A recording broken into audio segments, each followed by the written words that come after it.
Allez, c'est parti. Bonjour Anna, Bonjour Steven. merci en tout cas d'avoir accepté ma proposition d'interview. Avec plaisir. C'est cool de te voir. Oui, enfin en fait. Enfin, on se voit. Ouais, c'est ça. Donc justement, est-ce que tu peux te présenter un peu pour nos internautes? Eh bien moi, de base, je suis réalisatrice cinéma et télévision, mais plus quand même de fiction.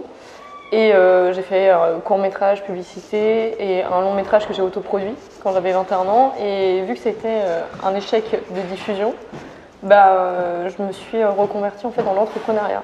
Alors c'est devenu comment ta passion pour le cinéma? Eh bien, c'est venu un peu par hasard, parce que, en fait, mon père est cinéphile de base, donc j'ai connu tout ce qui était film italien, tout ça, film d'action, il était très James Bond, Ah oui. aussi film policier hyper hardcore, etc. Vraiment, il y a des films qui m'ont traumatisé, mais qui ont forgé cette cinéphilie, finalement, et cet imaginaire et cette passion pour l'intrigue. Et sinon, de base, en fait, je voulais faire Sciences Po. Donc, après mon bac ES, je me suis dit, j'ai 16 ans. En sortant du bac, en fait, la suite logique, c'était soit faire une prépa HEC, soit aller à Sciences Politiques pour faire un média, etc., ou devenir journaliste. Du coup, Anna, moi, c'est une question que ça m'intéresse. Oui, comment tu définirais-tu un peu ton univers? Mon univers cinématographique ou mon univers en général? Ouais, en général. Je sais pas, peut-être polyvalent, un peu pluridisciplinaire quand même, parce que je fais plusieurs choses. Et donc voilà. Quel style sombre, coloré, punk, rock, beaucoup fantasy? Plus coloré, quoi, comme tu le sais. Donc voilà. Voilà, c'est un style assez joyeux, en fait, mais que j'associe aussi à une critique directement de la société, pour avoir ce côté très cynique et très hyper réaliste. Enfin, mon style est plus surréaliste. Et du coup, avec cet univers qui paraît un peu très acidulé, très coloré, qui peut s'apparenter à genre, justement de la joie, en fait, le message est hyper sombre. Donc, du coup, ça crée un contraste et les gens, ils savent pas trop où se situer, mais voilà. Super. Est-ce que tu as des engagements style environnement, politique, sociétal ou pas du tout? Moi, environnemental, oui. Moi, je suis pour tout ce qui est upcycling, par exemple. D'accord. C'est quoi exactement? C'est le recyclage, en fait. Tout ce qui est seconde main, etc. Quels sont tes projets actuellement ou tes futurs projets que tu veux mettre en place? Mes futurs projets, peut-être faire un long métrage, cette fois-ci produit dans les clous. Donc j'ai écrit cet hiver pendant ma période un peu de pause et tout, après un emploi. Voilà, j'avais besoin d'une pause d'1 ou 2 mois avant de réenchaîner un contrat de salariat en fait en tant que vidéaste. D'accord. Et donc voilà, j'en ai profité pour écrire un long parce que c'est vraiment en fait une écriture très solitaire. Et où tu as besoin de calme pour poser tes idées et il ne faut pas écrire bride par bride, sinon tu es vite perdu. Et il vaut mieux avoir une V1 hyper, comment dirais-je, peut-être un peu brouillon, mais après que tu vas remodeler. Parce que si tu écris de manière décousue, tu n'as pas la même énergie, tu n'as pas la même dynamique et il faut vivre avec ces personnages. Enfin, après, moi j'écris comme ça, peut-être que c'est autrement pour d'autres scénaristes. Oui. Après, tu te disperses, puis après, j'imagine d'autres idées qui viennent sans arrêt, et puis finalement, ça... Oui, et puis on parle plus de rien, quoi, au final. Donc, le plus difficile dans un scénario, c'est de se focaliser sur ses personnages et sur l'histoire, et sur le sujet aussi. T'as une facilité à te concentrer sur des choses ou tu es quelqu'un qui disperse Ça dépend. Ça dépend, en fait, quand je suis dans l'urgence, non. Là, je vais me focaliser à fond. Quand on me dit « t'as le temps », non, je vais me focaliser sur autre chose et je suis plutôt éparpillée. Moi, il me faut une deadline, il faut que ça soit cadré. Carré, oui. Je vois. Alors, est-ce que tu as un message pour justement la jeunesse, celles et ceux qui veulent se lancer dans ce milieu? Du cinéma? Du cinéma, ouais. Il faut expérimenter, je pense, il faut oser. Il ne faut pas avoir peur de défoncer des portes parce qu'il n'y a personne qui nous attend et vous attend de toute façon. Et c'est ce que j'ai fait, j'ai plein d'anecdotes là-dessus où j'ai rencontré des producteurs en allant directement dans les boîtes de production, en disant j'ai un scénario, etc. Et tout, ouais, j'avais 20 ans à l'époque, et maintenant je suis pas sûre. Comment ils t'ont reçu quand tu es allé voir? J'ai été, pour l'anecdote, c'était le jour de mes 20 ans, vraiment. D'accord. Et je sortais d'école de cinéma après 3 ans. Tu t'es fait ton cadeau d'anniversaire? Ouais, c'était un peu un challenge. On avait fait une checklist avec l'une de mes actrices, qui joue d'ailleurs dans un film qui s'appelle Conan. D'accord. Film de Bertrand Mandico, j'étais à l'avant-première et je me suis dit, mais tiens, je la connais elle en fait, et je m'y attendais pas, donc c'était une petite surprise, donc je suis très contente. Et en fait, on a fait une checklist, on est allé voir différentes boîtes de production, il y en a qui n'étaient pas du tout ouvertes parce que c'était le samedi. Oui, et celle-ci, en fait, était ouverte et on ouvre la porte et il y a la standardiste qui dit c'est pourquoi. Et puis l'actrice qui est vraiment sans filtre, elle dit oui, on va voir le producteur et tout. Normal, elle dit il est là-bas. Et le mec, il était trop surpris de nous voir. Déjà, on a un contraste. T'avais l'actrice blonde, la réelle brune, tu vois. Déjà, ça fait un peu bizarre. Et on discute. Il me dit, t'as un scénario et tout. J'ai dit oui et tout. J'ai dit, est-ce que tu peux le mettre au haut de la pile? Tu sais, moi aussi, j'étais un peu sans filtre. Et donc voilà. Il y en a un autre aussi que j'avais contacté sur Facebook pour mon mémoire, qui avait remporté un César en 2016. Wow. Pour un film qui s'appelle Mustang et tout. Et on s'était vu de base et je me suis dit il faut que je bluffe à fond. J'avais écrit aucune ligne sur mon mémoire, mais quand je l'ai rencontré, j'avais quand même fini de rédiger mon mémoire. Mais au départ, c'était pas ça, je voulais l'interviewer et donc voilà, et j'ai osé plein de choses. Même quand je vivais aux États-Unis et que j'étais en transit, etc. J'envoyais des courriels de stage en disant est-ce que vous pouvez me prendre en tant que stagiaire, etc. Et en fait, il y a un prod québécois qui m'a répondu. Oui. C'était le producteur de Xavier Dolan. Wow. Et je prenais mon avion pour Washington, je me souviens, et je reçois un mail en disant oui, on n'accueille pas de stagiaire pour l'instant, mais on garde le CV sous le coude et tout. Ouais. Il me dit vous êtes à Paris ou vous êtes à Montréal? Je dis non, je suis à Paris, et je lui dis c'est pas grave. Moi, je vais de Washington après à New York. Enfin, j'allais de New York à Washington, de Washington à New York, et je vais faire un stage chez Google de base. Et en fait, ça ne me passionnait pas du tout. C'était pas mon objectif. Je voulais pas être directement plongée à 20 ans dans la vie active américaine, etc. Et je voulais vraiment réaliser ce long métrage. Et je me suis dit, ok, là, étrangement, il me donne rendez-vous à Montréal. J'ai dit, ouais, je longe l'East Coast et tout. Donc je prends un bus de genre, il y en avait pour 10 heures. L'aventure. 10 heures de New York jusqu'à Montréal. Oui, c'est vrai, c'est bizarre. Et je prends le Greyhound, tu sais, la compagnie américaine et tout. D'ailleurs, c'est pas cher, vraiment. L'aller-retour, ça m'a coûté genre $100. Ça va. Oui. Franchement. Ouais, ça va. Ouais. Plus les taxes. Mais c'est pas cher par rapport à nous. Ouais, je suis d'accord. Et en fait, je le rencontre et on sympathise. Et là, aujourd'hui, il est venu me voir. Enfin, il était là en France pour promouvoir un film, etc. Et on est devenus amis. Et ça fait 6 ans d'amitié. C'est énorme l'histoire. Et donc, voilà, comme quoi, en fait, il faut oser, il ne faut pas avoir peur, même si on se ramasse des vents. Ouais. En fait, c'est pas grave. Finalement, qu'est-ce qu'on risque à aller vers les gens? Soit on n'a pas de réponse et c'est OK. Soit on a une réponse et là aussi c'est plus que ok, tu vois. C'est ça. Donc voilà. Ça fait plaisir. Puis ça fait plaisir un peu de voir des réalisatrices aussi asiatiques en France. Tout le monde dit ça en fait. Ouais, c'est vrai. Ouais. Il n'y en a pas beaucoup, réalisatrices. Non, il y a actrices. Actrices, mais pas...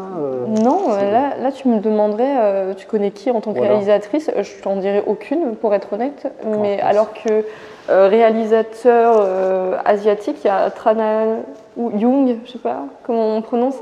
C'est lui qui a fait La Passion du Dodin bouffant, qui était au Festival de Cannes cette année, et qui a fait L'odeur de la paille verte, il me semble, et c'est un réalisateur vietnamien, franco-vietnamien. Sinon, tu as Kim Chapiron aussi, qui fait l'artiste de Court Trajmé, qui est un excellent réalisateur, il réalise plus de films, et c'est dommage.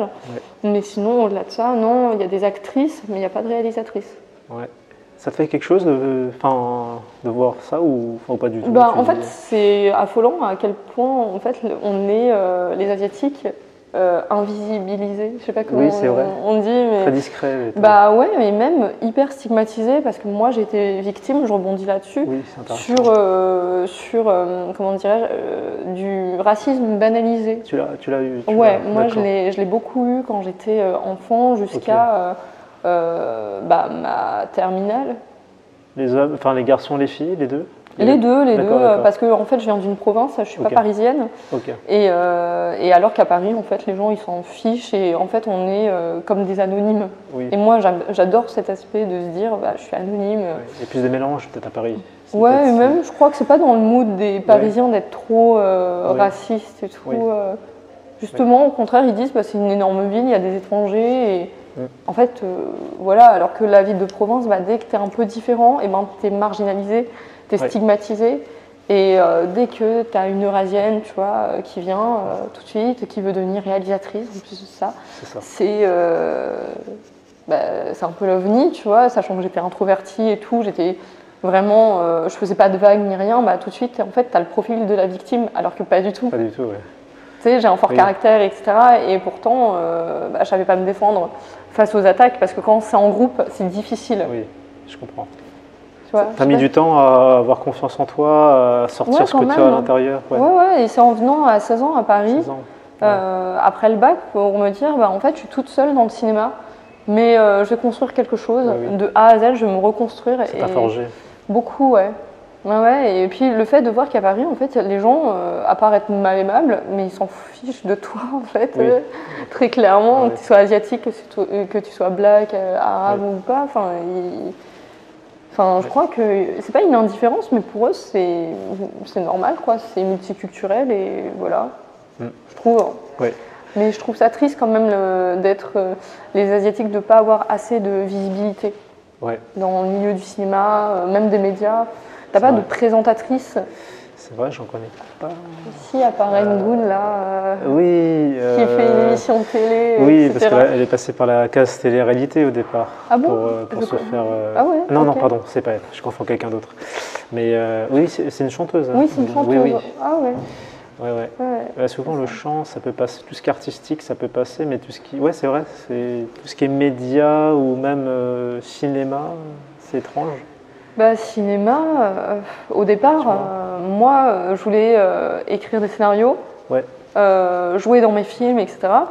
Ou même jouer pour des films. Et je me suis dit, mais en fait, je vais galérer tout au long de ma vie parce que les directrices de casting, elles vont jamais casser quelqu'un comme moi. Et en fait, je me suis dit, avec plein de recul, non, t'as pas envie d'être devant une caméra, t'as envie d'être actrice dans une société. Et ça, c'est quelque chose de différent. Du coup, scénariste, réalisatrice, c'était le bon compromis. Ouais, non, c'est très très bien ça. Alors, c'est une question que j'aime bien poser pour finir. Alors, quelles sont les personnes que tu aimerais remercier qui ont fait de toi ce que tu es? Les personnes que j'aimerais remercier, c'est dur, hein. C'est dur comme... Ouais. Je sais pas, il y a plein de gens à des périodes différentes, parce que là, si je cite des gens que je connais depuis 15 ans, bah, aujourd'hui, moi j'ai coupé contact, mais c'est eux aussi qui m'ont forgé. Et aujourd'hui, j'ai fait des nouvelles rencontres qui me donnent une autre impulsion créative, humaine, etc. Donc je sais pas trop quoi te dire. Et puis tu as peur d'être oublié. Voilà, c'est ça, je veux pas froisser les gens, mais non, en fait, ça fait partie d'un tout.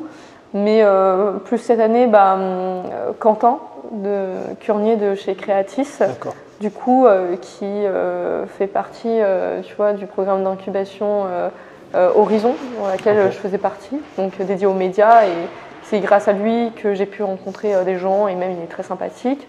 Sinon, après, un peu bateau, les nouveaux amis que je me suis fait sur Paris, là, qui sont vraiment source de créativité, qui sont quand même bienveillants. Après, j'aime pas ce mot bienveillant parce que c'est c'est utilisé, mais genre pour des trucs un peu feng shui, je sais pas trop quoi, là, un peu genre si t'es pas bienveillant, c'est que t'incarnes le mal, alors que ça devrait rester un mot lambda. Voilà. Et non, tous les gens du cinéma que j'ai pu rencontrer, qu'ils soient bons ou mauvais, hein, finalement. Bien sûr. Et un réalisateur que j'ai rencontré aussi, Gaspard Noé. D'accord. Ah oui. Trop bien. À une soirée très spéciale. Ouais.